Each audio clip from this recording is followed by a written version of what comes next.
اعوذ باللہ من الشیطان الرجیم بسم اللہ الرحمن الرحیم وَكَذَلِكَ زَيَّنَ لِكَثِيرٍ مِّنَ الْمُشْرِكِينَ قَتْلَ أَوْلَادِهِمْ شُرَكَاؤُهُمْ لِيُرْدُوهُمْ وَلِيَلْبِسُوا عَلَيْهِمْ دِينَهُمْ وَلَوْ شَاءَ اللَّهُ مَا فَعَلُوهُ فَذَرْهُمْ وَمَا يَفْتَرُونَ۔ اور اسی طرح بہت سے مشرکوں کے لیے ان کے دیوتاؤں نے ان کی اولاد کا قتل پسندیدہ بنا رکھا ہے تاکہ وہ انہیں ہلاک کر دیں اور ان کے لیے ان کا دین مشکوک بنا دیں، اور اگر اللہ چاہتا تو وہ یہ کام نہ کرتے، چنانچہ انہیں اور ان کے جھوٹ کو ان کے حال پر چھوڑ دیجئے جو وہ گھڑتے ہیں۔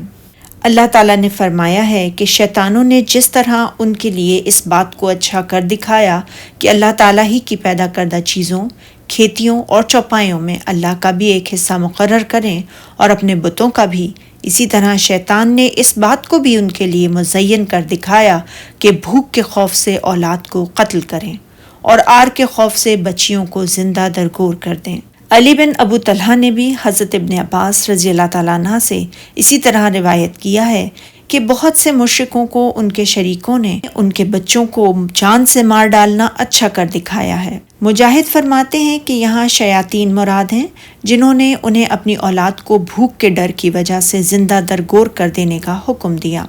صدی فرماتے ہیں شیطانوں نے انہیں حکم دیا کہ بیٹیوں کو قتل کر دیں، اور یہ حکم اس لیے دیا تاکہ وہ انہیں ہلاکت میں ڈال دیں، یا اور تاکہ ان کے دین کو ان پر غلط ملت کر دیں، اور اللہ کا فرمان ہے اور اگر اللہ چاہتا تو وہ ایسا نہ کرتے، یعنی یہ سب کچھ اللہ تعالیٰ کی مشیت اور اس کے ارادے سے ہوا ہے، اور اس میں بھی اس کی پوری پوری حکمت کار فرما ہے، اور جو کچھ وہ کرتا ہے اس سے پوچھا نہیں جا سکتا، جبکہ سب لوگوں کو اپنے اعمال کی ضرور جواب دہی کرنا ہوگی۔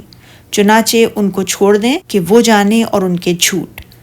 ان کو چھوڑ دیں، ان سے اور ان کے اعمال سے اجتناب کریں، اور آپ کے اور ان کے درمیان عنقریب اللہ تعالیٰ خود فیصلہ فرما دے گا۔ سبحانک اللہم و بحمدک، اشہد ان لا الہ الا انت، استغفرک و اتوب الیک۔